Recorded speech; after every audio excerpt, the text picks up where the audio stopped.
important event this morning, Right Honourable Lord Mayor, and thank you very much for your very warm welcome and hospitality, both at the reception last night and this morning.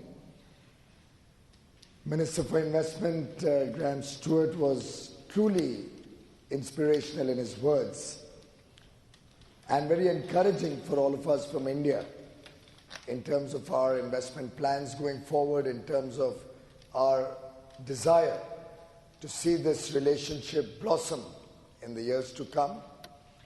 Thank you very much, both the High Commissioners, High Commissioner Sir Asquith and Ms. Ghanshyam, for the good work that they've done to further this partnership and truly make it vibrant. And thank you very much, Crispin, for the good work that you have done as High Commissioner to promote investments, trade and business. And all the ladies and gentlemen, distinguished participants of this event, looking to work together for a better future, not necessarily only for trade and investment, but for the people of both countries. I'd like to thank you very much for participating in this event, and I do hope the deliberations through the day will help us come out with a roadmap which can take this engagement, this partnership to the next level. As Crispin just mentioned, Prime Minister Modi had coined the very beautiful word, the living bridge, that all the Indians who live over here contribute to making between the UK and India. The fact that the Indians who are in London, in all of the United Kingdom, really act in the spirit, in the true spirit of citizens of the United Kingdom to work for a better future for this country, makes us very happy, makes us very proud of their contribution to the United Kingdom, to the economy of the United Kingdom.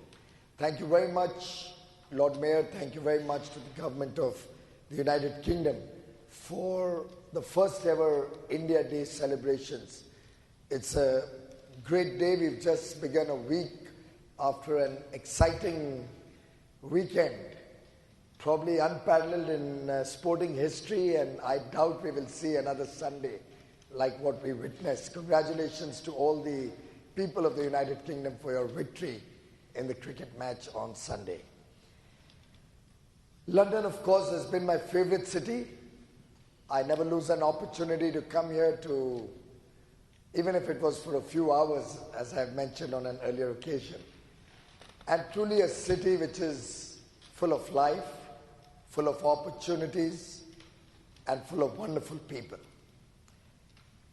It is a financial capital that is recognized the world over for its very, very good facilities, for the good regulatory framework that the Minister just talked about, and also the London Stock Exchange, one of the world's oldest stock exchanges, probably with a 300-year-old history, and on which I personally have seen the Indian companies benefit significantly, work in partnership with local services providers to help Indian companies raise capital, to help Indian companies grow their businesses.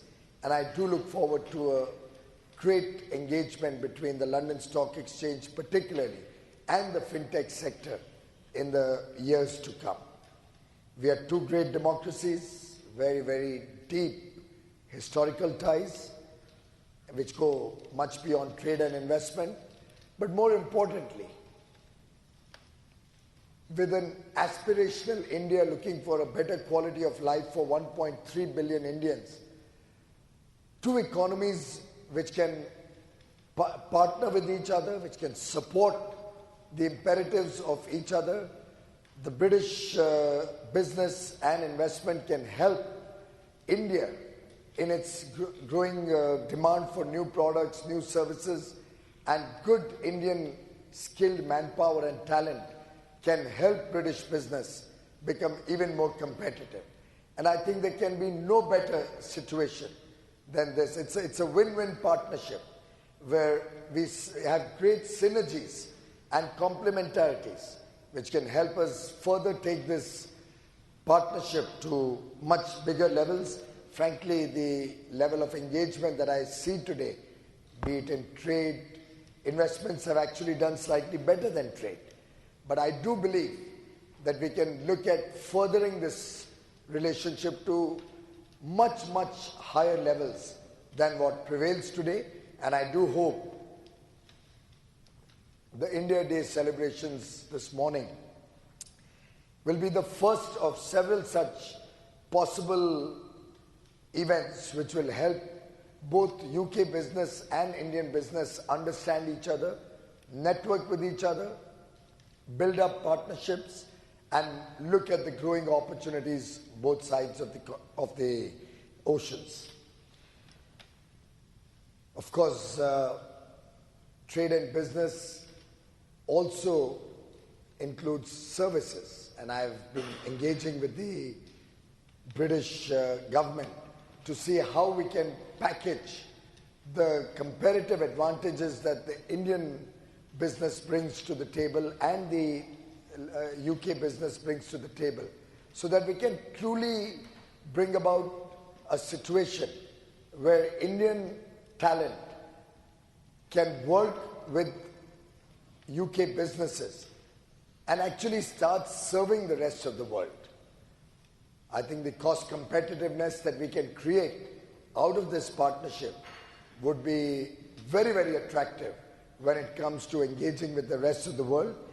And just as Prime Minister Modi said when he spoke at the Indian Parliament, possibly the first serving Prime Minister of India who's spoken in the British Parliament, Mr. Modi had said that UK and India were two strong economies and two innovative societies, but their relationship must set higher ambitions. And I believe today is the day where we can create the foundation of setting those higher ambitions, of setting those higher and bigger and bolder targets which can take us to the next level. Of course, while UK is the fifth largest foreign investor in India, Indians also haven't been far behind. We are the third largest investors in the United Kingdom and probably provide 110,000 jobs in the United Kingdom today. I don't know whether Jaguar and Chorus and all of these companies that have set up expansion plans, businesses, growth in the United Kingdom with Indian capital, with Indian expertise, technology or technology support, have also been beacons which can now show us the way how we can work together going forward. There are huge opportunities waiting in India. There are really unlimited opportunities out there. We just try to imagine 1 billion people aspiring for basic necessities, aspiring for a better future for their children, looking for uninterrupted supply of energy, looking for infrastructure, world-class infrastructure, roads, highways, ports, airports, railways. I think the opportunities that India offers were encapsulated very well when the Honorable Finance Minister in this budget a couple of weeks ago brought out the fact that we are looking for an investment of over £1 trillion in the next 5 years. We're looking at huge investments in all of these sectors, and for that, I think the close relationship that the people of the United Kingdom and India share, that the governments between the two countries share, is truly an ideal opportunity to quickly grab a larger share of that pie. In fact, housing, smart cities, newer and better railway stations as hubs of economic activity, and a vastly expanding water grid, gas grid, telecom grid, transportation network, railways, seaways, ports, airports, bringing down logistics costs through more efficient handling of goods, Also focusing on clean energy as we move forward, particularly when it comes to solar energy, it comes to wind energy. I think all of these are opportunities in India that have immense potential to further trade and business between the United Kingdom and India.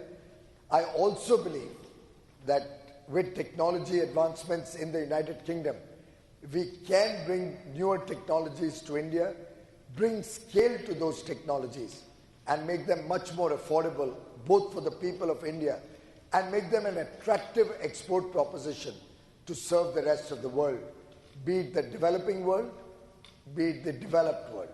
I think everybody is looking for cost competitiveness, and this partnership of the United Kingdom's technology, investment capabilities, and Indian manufacturing capabilities, Indian technical and skilled manpower, can make that happen, can truly empower British businesses to go across the continents, go across the world, and expand their markets in a cost competitive and advantageous manner. We have different industries. We're growing very rapidly on the telecom sector, probably the second largest smartphone consumer in the world today. India today consumes more data than any other country in the world. We are far ahead of the United States and China when it comes to public consumption of data. We are probably the third largest pharmaceutical market, and now have a new health program, Ayushman Bharat, in which nearly 500 million people are going to get insured, are going to get free health care going forward. And the objective is that in the next 5 or 6 years, we ensure 100% of the people of India get good quality health care.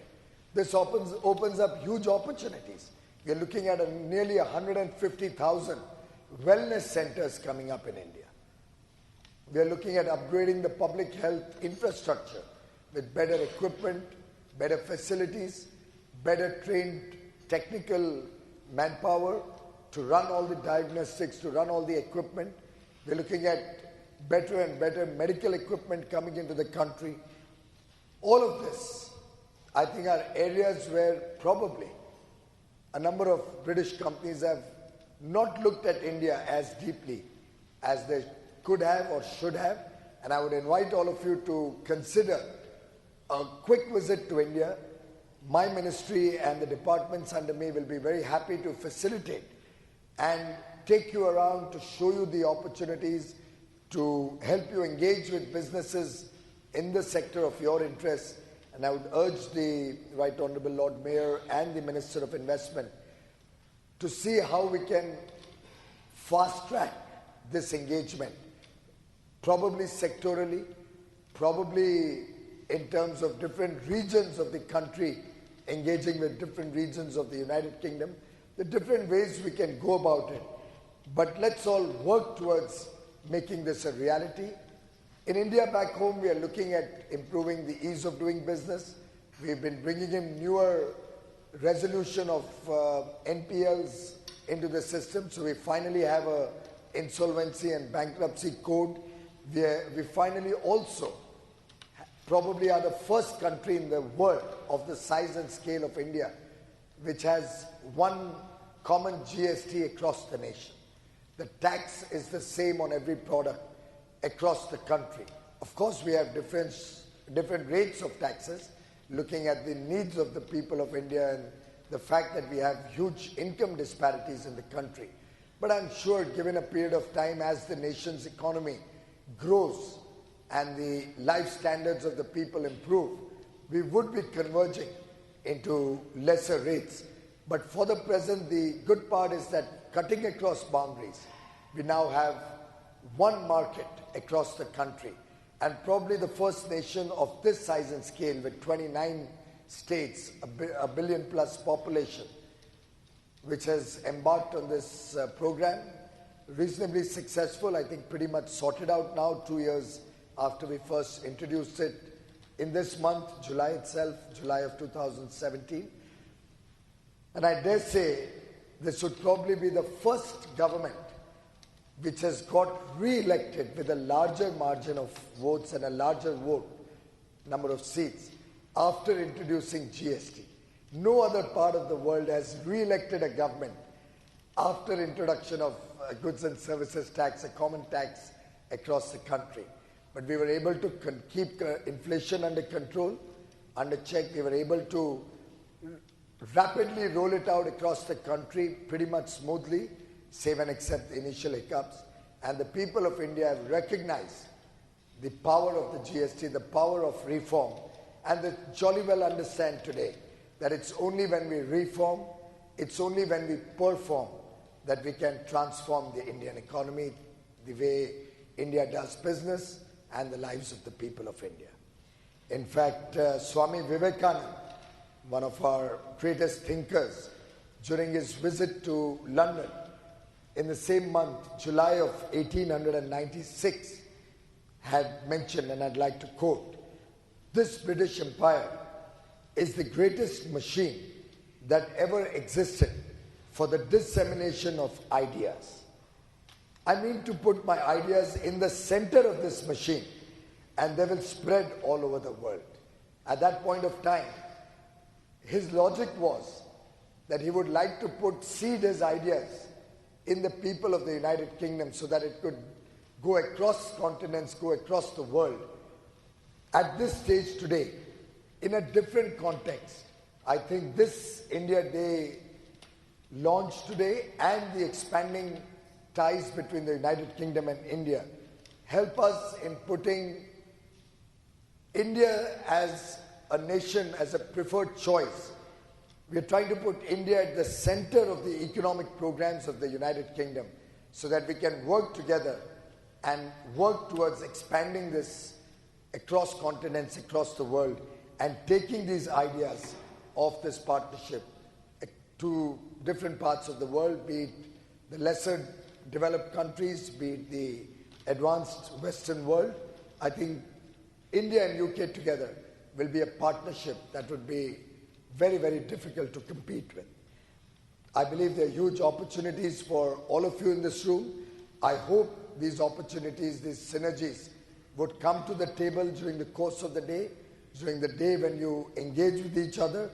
And I'm sure the three thrust areas, if I may venture to suggest, which can help take this partnership forward, could be inclusion, investment, and innovation. And if we work together with this spirit of inclusion, if we work together to see opportunities of investment, and we work together to take innovation to different parts of the world through this partnership, I'm sure we have a very, very bright future ahead of us. We have some wonderful businesses which have come to the United Kingdom. I'm sure they will prosper well, and I'm sure all the companies that have come to India to do business would be doing well. We would be happy to engage with any of you who has expansion plans, who has issues to resolve in a very transparent and open manner. The government of India would be very, very delighted to act as a facilitator. The High Commission of India in the United Kingdom has created an Access India program for identifying and assisting high potential UK SME companies in establishing themselves in India.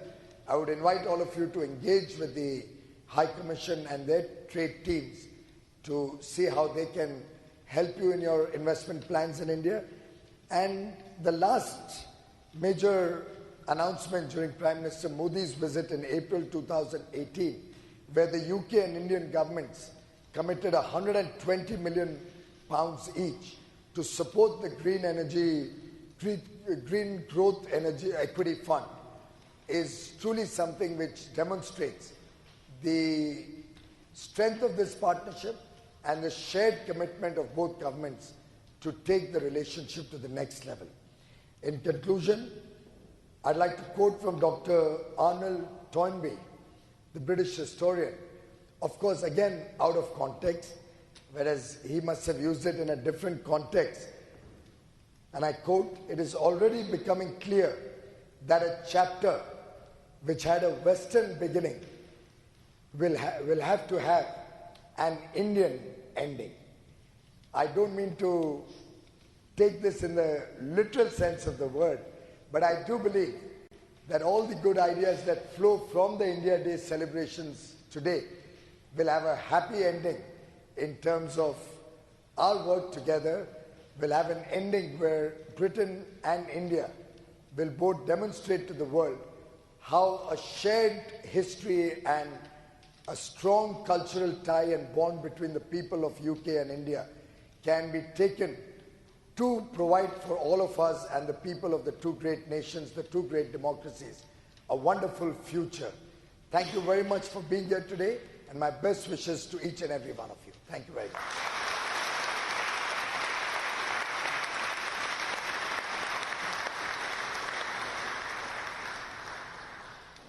Thank you, Minister. You can enjoy a drink because I'm going to call you back up shortly. A fascinating start to what is going to be a really epic day, India Day 2019. I'm sure you all agree. I'd like to ask everyone for one more round of applause for all our VIP speakers this morning. Thank you so much.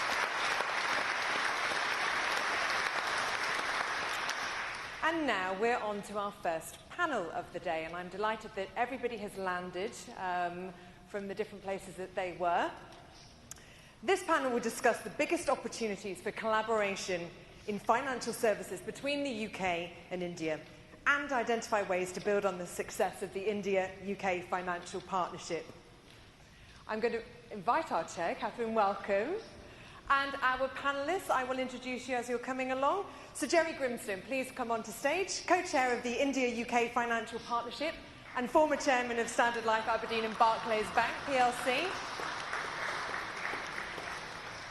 We're bringing back Mr. Piyush Goyal, Honourable Minister of Commerce and Industry and Railways. Welcome back on stage, sir. Mr. Bill Winters, Group Chief Executive, Standard Chartered plc. Welcome, sir.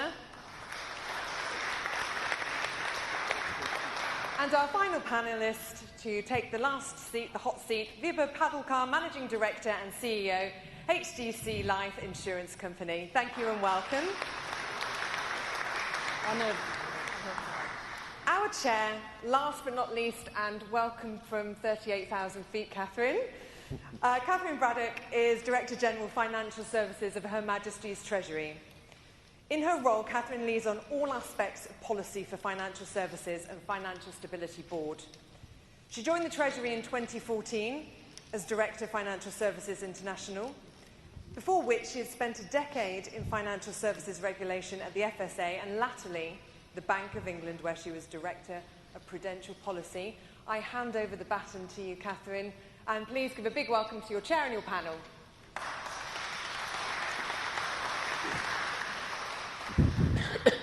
Thank you very much. Welcome to the Mansion House. Thank you to the Lord Mayor for hosting us today. We are in the heart of what we in the Treasury believe is the world's leading financial centre. We have good reason to believe that.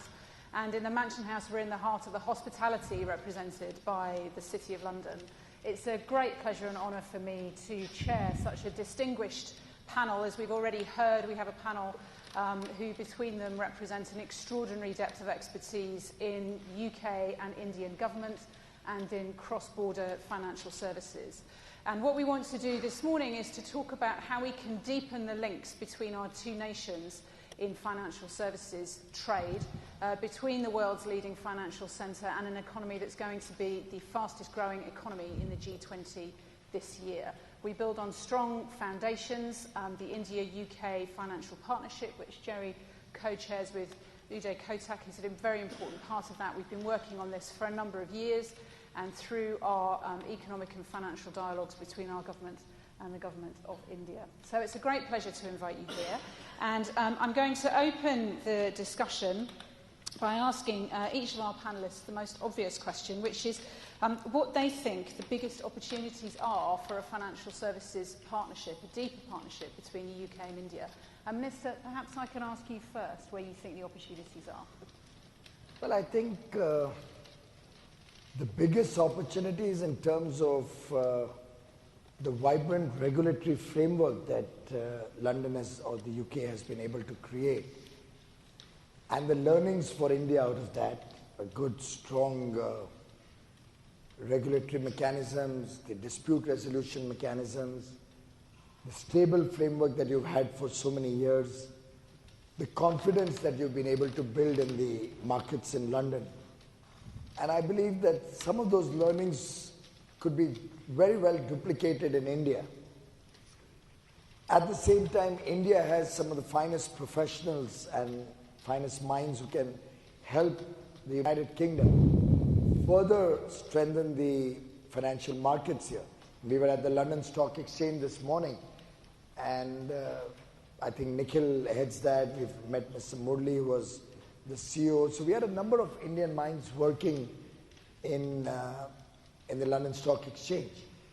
So I think if we can, as I said earlier, if we can bring together the good practices, the learnings from what you have achieved over so many years in the United Kingdom, particularly in London, and bring some of the best minds of India working together, we can actually create very strong financial services sector back home in India also, and then both of them working together can possibly serve the interests of companies and business within these two countries, and also the outreach program could be huge. And the advantage being that costs could be kept much more reasonable than a pure play in London alone. So I think that's the big opportunity, leveraging on Indian manpower skills, the British technology skills, bringing down costs to make them more affordable, and therefore the outreach to the rest of the world and attracting them to both these countries. And I'm going to turn to Bill now, because Standard Chartered's been in India since 1858, and you're now serving Indian citizens and businesses in 43 Indian cities. So where do you see the opportunities for your business? Well, first of all, thanks for having me this morning. And I'd like to pick up on a number of the comments that the Minister made, both now but also earlier. As you say, Standard Chartered's been there for a long time, but I think we do capture the essence of what the Minister was referring to. We've got about 20,000 people between Chennai and Bangalore who are focusing on our global operations, so it's our global operational hub, but also building the technology to serve our global business, as well as our Indian business. So we've got another 6,000 people who are dedicated to serving our Indian clients. That kind of partnership, and it's exactly the kind of back and forth that the Minister referred to, where of course we have access to a very deep and highly qualified labor pool, also excellent technologists in India who complement very much the innovation that we can see, in our case, out of the UK or other markets where we operate around the world. And that very fluid back and forth, I think, is critical to the effective functioning of a partnership. So I don't think there's any reluctance to invest on the part of UK businesses. Certainly UK financial services, I think, to one degree or other, have all invested in India in different ways. Finding a way to keep that pipeline of investment capital open and flowing freely, but also talent. And it's an important ingredient for certainly middle-level or senior managers for us working in India is the possibility that at some point in their career they could come work in the UK or in Singapore or in the US. And of course they would expect our support in arranging that. But we need the support of government on both sides as well. Likewise, we'll have talent coming back in. So far, this flow of talent is working very well. I think the plea I would make to all who are in a position to influence this is to make sure that not just the money pipeline stays open, but the talent pipeline stays open as well. I'll take that message to my colleagues at the Home Office. Viva, where do you see the opportunities for partnership in the world of insurance? So I think this is just the beginning. And when people ask the question that is insurance maxed out in India, I don't even know how to answer, because when you look at penetration levels being a lot lower than what we were in India, it used to be about 4.6%, and life insurance has come down to 2.8%. Even for us to go back to the levels that we were would translate to a CAGR of close to 40%. In terms of the partnership between UK and India, our partner Standard Life, and Jerry's been the chairman for many, many years, but we would like to see more companies partnering with Indian companies, not just from a promoter or a shareholder perspective, but also from bringing in a lot of learnings, especially in the pension space. And UK has really covered a huge ground, has not always got things right in the first attempt, but we don't have to make the same mistakes, for example, and we can learn a lot. Pension in India is just a 4% penetration. And if we can take some of the learnings, including what, say, the regulator, the unified regulator has done in the UK, the PRA, interregulatory connect would also help, again, to pass on good practices, whether it's in risk management, whether it's in, on the back of demonetization, the financialization of savings in India is so weaning away from physical savings, gold and real estate, is very, very noticeable. So it's gone up from about 33% to 42%. So those sorts of indicators mean that India is very well on the path of ensuring that every Indian, and the Minister did mention to it, and we are very enthused by a lot of great initiatives that the government has both in the first term and now announced.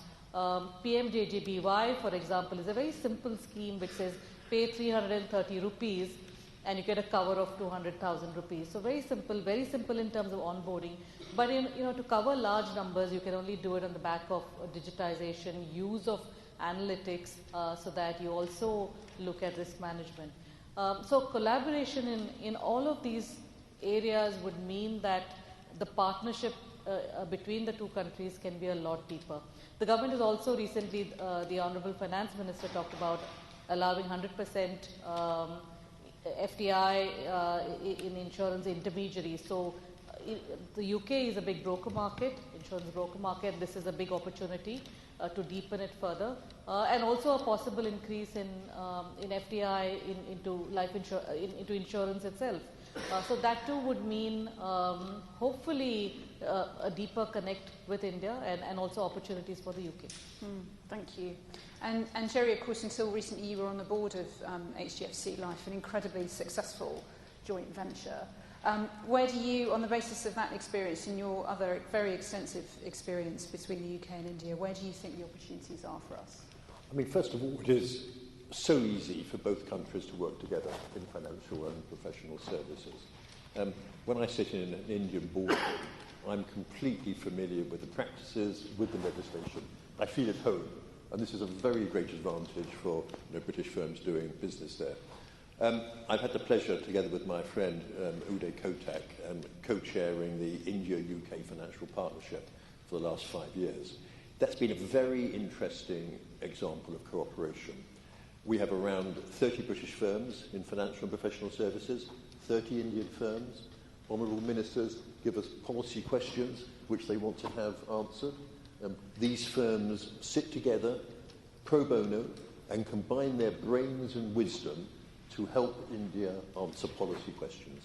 And I would say that we've been very influential in the new insolvency regime the Honourable Minister referred to, the corporate bond market, corporate governance, etc., etc. But there's more to do. And I would encourage, India has some of the greatest financial service firms in the world. And I would encourage the Indian government to be a bit more self-confident in letting free some of those firms. Protectionism is being reduced in India, but I think India has everything to gain by slowly moving down that path. I would like to see the Indian financial services sector in the city being as vibrant as the Chinese financial services sector in the city.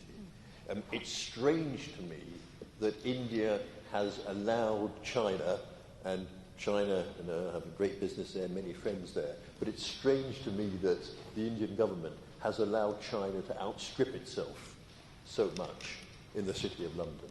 And I would absolutely encourage our friends there to be a bit more confident. Indian financial service firms can compete with the best in the world. Let's let them off the leash slightly to allow them to do that competition in the City of London. Minister, Jerry was making a powerful point there about market opening, and you yourself also spoke about regulation and the role of regulation in opening the way between our two markets. Could you say a bit more about how you see the role of governments and regulators? I think India has always been a little cautious on the speed at which we open up, more so because we have been passing through a phase where we still have to meet the needs of large sections of society. And there are, of course, concerns of an influx of foreign goods or foreign capital influencing domestic economic policy or domestic politics, because of which we have been cautious, and some of that caution has held us in good stead. For example, today we have the lowest external sovereign debt compared to any other country in the world. We are at barely 5% of the GDP in terms of our external debt. Now that's something which, while one can say may also be foolhardy, because we've lost the opportunity to attract large amounts of capital and maybe expand or grow our business. But at the same time, for a country which is just emerging out of deep poverty levels and a lot of socio-economic problems in the country, it was a sensible decision to make so that at least on the external front we don't get too vulnerable. But then as we are emerging, we are now close to $1 trillion economy, aspiring to be $5 trillion by 2025.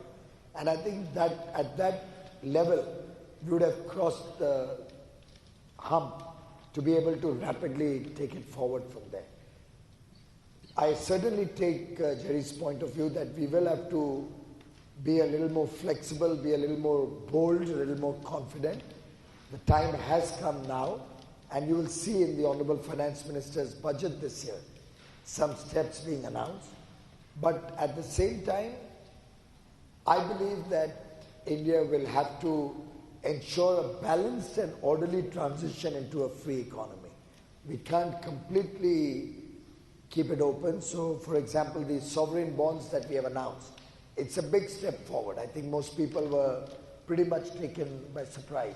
It was not something that most market participants had expected. But for every good idea, there has to be a right time. And I think this idea, maybe 10 years ago or 5 years ago also, could have been badly misunderstood and misused. But today, with a strong foreign exchange reserves in our kitty, with very manageable levels of external debt, and a very strong independent federal bank which manages our foreign currency, I think the time has come to take the steps to get into the sovereign bond market. And this is only going to be a precursor to opening up very rapidly with newer and newer ideas. There's a lot of, you raised a lot of interesting issues there that I'd like to pursue in the rest of our conversation, but I'd just like to go to Viva, because you also mentioned the importance of regulators in the context of building trade links. Could you say a bit more about how you see the role of dialogue between our regulators in facilitating greater trade? Oh, absolutely. I think it's very evident, Jerry mentioned this, that the two countries, and Honourable Minister also mentioned in his opening remarks, that there is a huge amount of comfort or a meeting of minds. So that's really out of the way, unlike some of the other countries, regulators between some of the other countries. So given that, one can easily build on things like, given the basic insurance structure is almost identical to where UK was perhaps 40, 50 years ago, like pretty much everything else, whether it's the legal structure or whether it's the accounting structure. And so both the regulators would understand what is it that we're talking about. We would understand what it means to have a participating product, a lot more than perhaps the American regulator would understand, and the relevance of some of those products, or the journey into increasing the share of protection, or journey into in a falling interest rate regime. How does one still make a non-participating product work? These are some of the technicalities, but the two regulators would be very seamless in terms of knowledge transfer and, more importantly, experience transfer. How has the UK moved up in terms of ensuring that every UK citizen does have pension, for example? Or, for example, this entire diaspora of Indians, we kind of stumbled upon it, that when an Indian leaves UK perhaps permanently, doctors and other professionals, if they were to just take their money out of Social Security, then it would be heavily taxed. But if they were to transfer it into an insurance company like ours, it's completely tax-free. It's under the QROPS, it's a recognized fund. Those sorts of things one does not have to stumble upon, and one can just collaborate and say this is, large numbers of Indians who don't have to pay tax, for example. These are small things, but especially in the pension market, annuities market, there can be a lot of collaboration. There's also a fair amount of, in India, because it's a very young market, there's a lot of interregulatory arbitrage, for example. Not intentionally perhaps, but just that different financial products have mushroomed and have grown very differently. So between a mutual fund, between insurance, between a pension that's governed by another regulator, which is the PFRDA, etc., etc. And how has UK, very similar, and now it's all unified, how has that journey been? So really there's a lot of avenues to collaborate and to learn from, and both ways, and the UK regulator too, from a lot of work that India has done in terms of almost leapfrogging to the digital world in insurance. We've completely done away with the big step of having computers and just moved, Honorable Minister did mention about the fact that India is the second largest mobile phone user in the world on internet through mobile phones. So those sorts of things wherein bite-sized insurances are becoming, and our company is the first one to launch a bite-sized insurance product. And including like Standard Life, for example, some of the teams when they've visited us in the past, and they're pretty amazed as to the level of work that we have done in this space on digital, not just in selling digitally enabled products, but also how do we do data analytics and risk management through that. So really the canvas is very, very wide. Yes, plenty to discuss, and I'm really interested in the issues you're raising on tech, which we think about a lot here in the UK. We have a very successful fintech sector, but I'm sure you're right that this is a very rich area for us to discuss between us. And I'm interested in your views, Bill, on where you think the UK and India can work together really effectively in the tech environment. I think there's many areas where we are working together effectively and where we can continue to. As it happens, I was in Bangalore last week and Mumbai. Bangalore is our tech center, and in addition to meeting with my own colleagues who are developing technology for our global market, we met with about 20 of our fintech partners, mostly Indian-based, not all, some actually flew in from other parts of the world, but for the most part. And it was just a bit of a showcase. I was astounded by not just the level of advancement, because I think we've been familiar with that for some time, but by the way the ecosystem fits together. So the number of relatively small startups in India and in the UK that were working hand in glove together had been for some time. And we're talking about firms with 15 or 20 people. We're not talking about large tech companies that have natural international offices. But they spotted opportunities. And the opportunities may have come from an outsourced technology contract that a UK bank entered into with a UK service provider, out of which spun some entrepreneurs who said, actually, we can solve this problem in the UK from our lab that we set up in India. Or it could have been some Indian students at Imperial College who started up their business in the UK and then thought, what a great way to get back to a market that's quite a bit bigger in terms of population. All of you you're all familiar with this because you see it every day. For me to see it in a concentrated way in one room, said to me very clearly, one, the opportunities are enormous. They're being exploited today. It does rely on the free flow of people, which is, let's be honest, just not popular at this moment. And we say that we're going to allow skilled labor to come in, but not everybody is skilled. Some people start off as students and become skilled later. And that could choke off this flow of collaboration pretty quickly. Of course, it has to go the other way as well. No sign that it won't or that it hasn't. But I think maybe the other quick thing to comment is the regulatory cooperation. So The FCA in the UK has established a sandbox to allow for regulatory experimentation. Some of the really interesting technical developments that we're undertaking, where a lot of the technical work is being done in India, will be tested in the UK market. And we'll run through the FCA sandbox. And for those of you who aren't familiar with sandboxes, it's a little bit of a regulatory safe zone for new stuff. India would also benefit tremendously from opening up a much more robust sandbox system so that we could innovate not just in a safe regulatory environment in the UK, but also in India. For the Indian market, clearly, but also to export more broadly. So I think regulatory cooperation, talent movement, and then ongoing recognition that the flow of funds goes both directions and is very useful for all of us. Yeah, I agree with that, and certainly the sandbox, the FCA sandbox, has been incredibly powerful in unlocking innovation in tech in the UK. I was interested in the Minister's reference to sovereign issuance, and I wonder if we could turn to that now. Jerry, where do you see a sovereign dollar bond fitting into India's journey to be, as the Minister described, a $5 trillion economy? I mean, I think it's very important in setting benchmarks. To be honest, I think India traditionally has been too reliant on banking finance. There's been good reasons for that, and particularly the Indian public sector banks, it has been a mechanism by which the Indian government has transmitted economic activity to the economy. But I think that is beginning to run its course. We're seeing that already. I think the corporate bond market will develop massively further in India. With the problems you've seen in the non-banking finance sector recently, I think that's going to push people more towards sources of market finance. And I think the Indian government, taking the lead by issuing sovereign bonds, is going to put very, very important benchmarks into the market.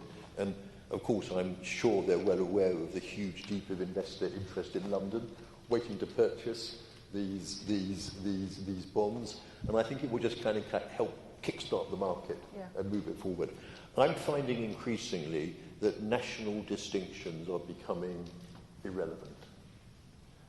Viva mentioned the great partnership in Standard Life and HDFC.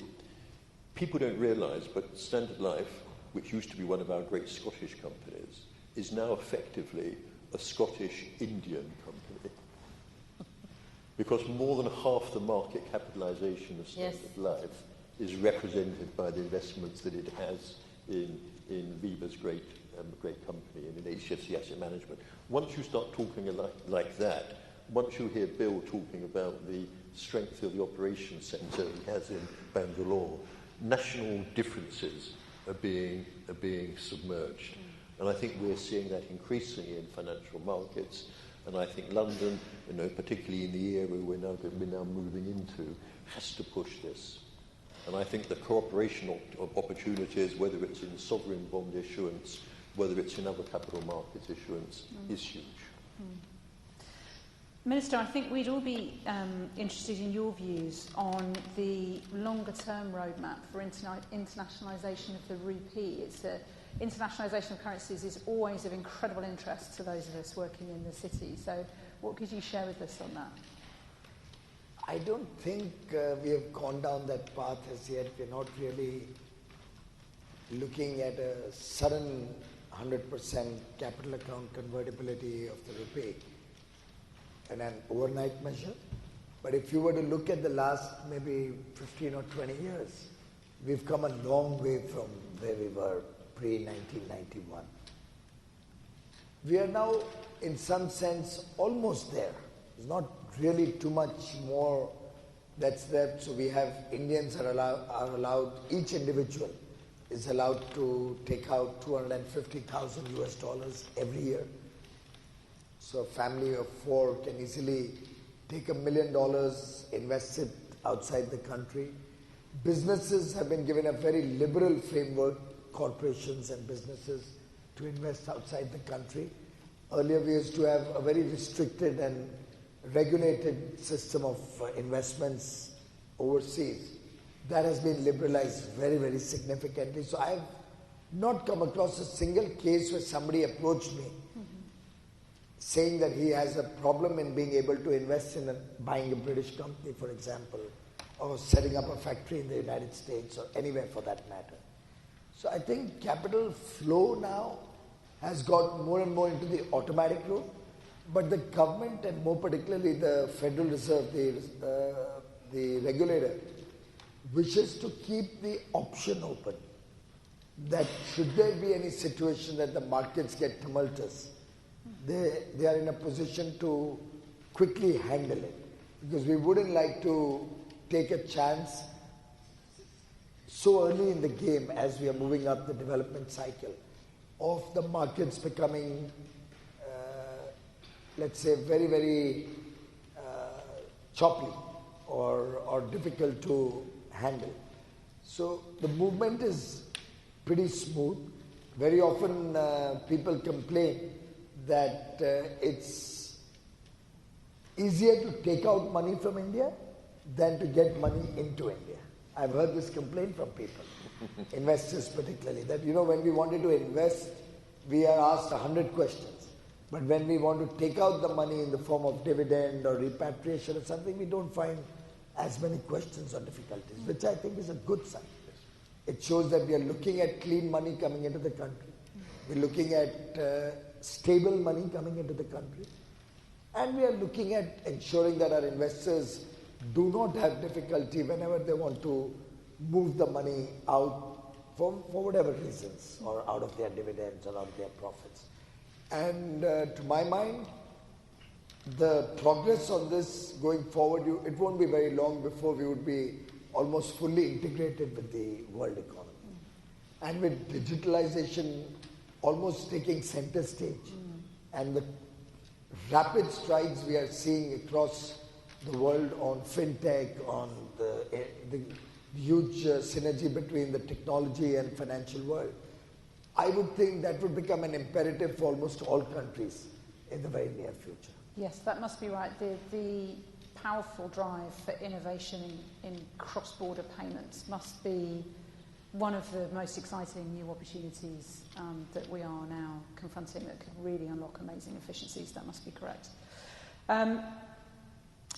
Jerry, you have been co-chairing the India-UK Financial Partnership, which we've referenced before, and you've done a lot of work, you and Uday, in that partnership, as you've described, to explore the kind of policy and technical issues that will help foster trade between the UK and India. Where do you see the most, what are the areas you think are most right now for us to explore, and the issues where we can really technically engage to great effect? Well, the next two papers that the partnership are hoping to produce, one is on fintech, which we've already discussed, and that features heavily the sandbox, which Bill referenced earlier. Another is on the ease of doing business, some thoughts for how the Indian government might make. It's made huge progress in ease of doing business, even more progress on that. I think in the divestment program, which India is increasingly looking at, I go back to the 1980s here, where we use divestment not just as financial transactions, but as political transactions to transform the British economy, to push capitalism into areas of the economy where it hadn't existed before. So the partnership feels there's some lessons to be learned from the UK on that. But I think now that we have a new government in place, there's going to be some personnel changes perhaps here going forward. I think what we're looking for with the partnership is to engage with honourable ministers, through ministers here, to find what questions does the Indian government would it like us to help answer in this next phase. Without making a political point, I think it was great that the Modi government was re-elected, because I think, as we know here, transformation takes a long, long time. There's often unrealistic expectations as to how quickly you can do it. But I think this second phase of the Modi government could be truly transformational. And certainly professional services here, financial and other professional services, are absolutely ready and willing, Honourable Minister, to engage with you and your colleagues on that. If I may just add one one must also look at the huge opportunity that we offer in terms of financial inclusion. So we have 1 billion people who are not really a part of the banking system until 5 years ago.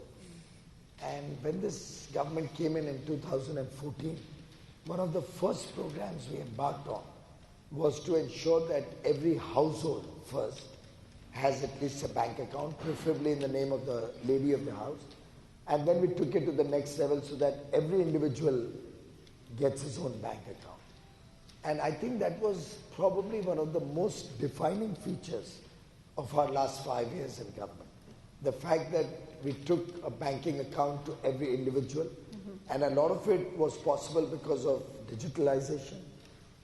We were able to move all government support to different families in different ways through the banking system rather than through a lethargic bureaucracy or a corrupt bureaucracy, which would mean a lot of leakages along the way.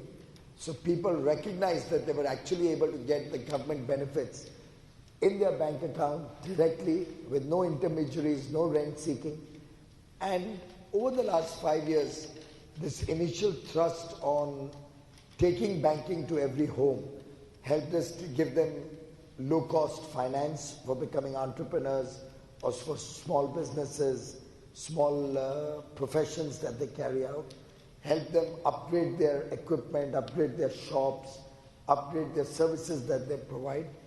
We were able to take insurance and social security to those marginalized sections of society which were never ever expecting that they would ever get social security for their families or a pension scheme or an insurance policy.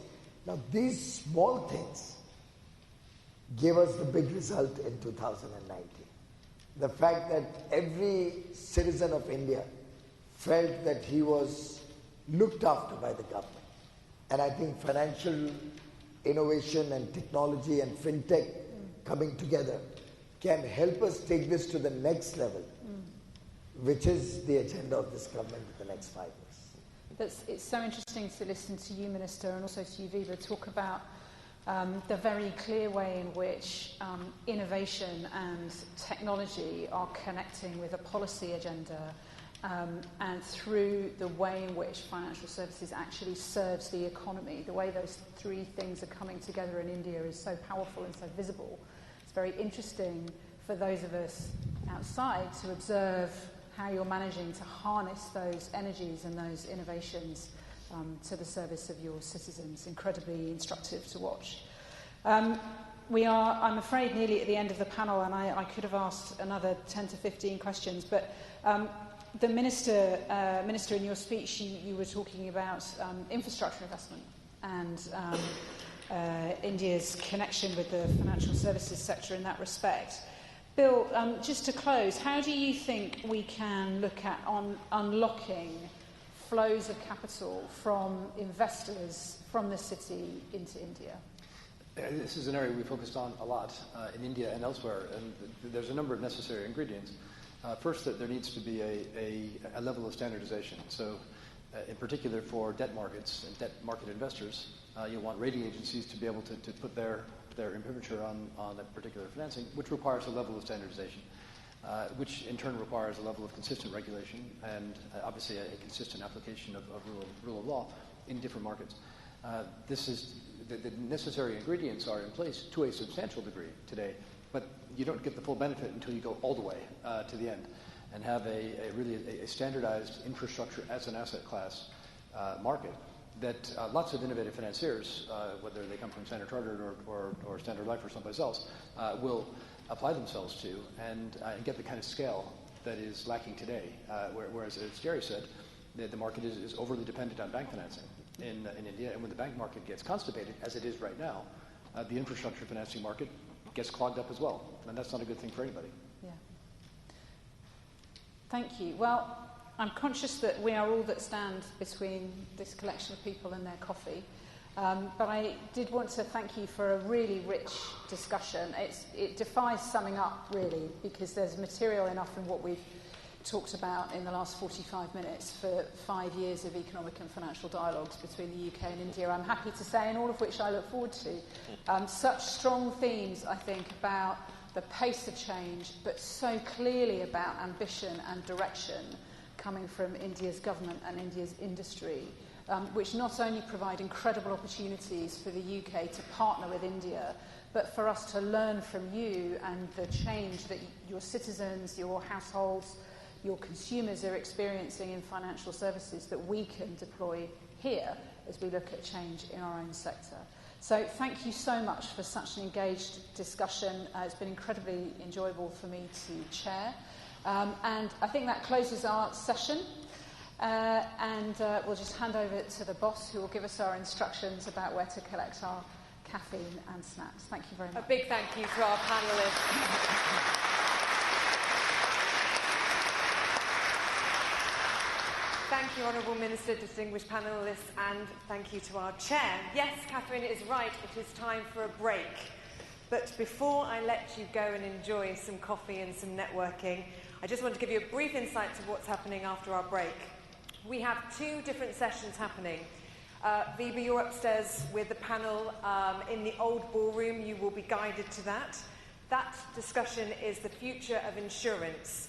Now, that's on your programme, but that panel will be discussing opportunities and challenges facing the UK and India in insurance, and explore how the rapidly evolving insurtech scene will shape the future of insurance. That's in the old ballroom. There are limited places, so if that is your thing, you need to get there nice and early. It will be starting prompt at 11. Here, in the Egyptian Hall, we will be having a discussion on opportunities in green infrastructure financing. So discussing the role of the City of London, as well as recent UK-India initiatives, such as the launch of the Green Growth Equity Fund. So wherever you are, can I ask that you are in your room ready for prompt starts for our speakers and our panellists at 11 o'clock. Little tiny piece of housekeeping. I have to just remind everyone